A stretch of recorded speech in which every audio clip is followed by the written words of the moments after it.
Cohabitation means living together with another individual.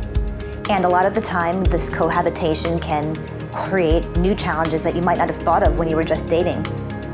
When you're dealing with a cohabitation, you're now merging incomes, you're paying a common rent or mortgage together, you've got bills and finances. There are a lot of questions that come along with that.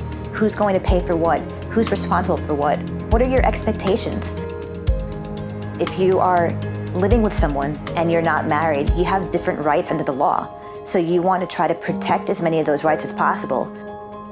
Imagine that you passed away and your partner who you'd been living with for 20 years suddenly has no rights because they're not recognized as anyone but a roommate. You can mitigate that risk by having a cohabitation agreement.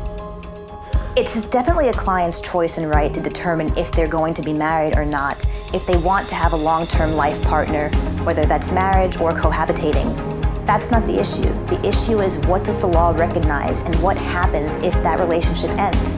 And when you have a cohabitation agreement, you're defining what's going to happen for you and your partnership in the event of end of the relationship, in the event of a death, in the event of tremendous debt. You can speak to all of these things and they're clear. That way it saves you time and expense and the heartache and turmoil of having to deal with litigation later. If you find yourself going through a change within your family, reach out to us. We're here to help.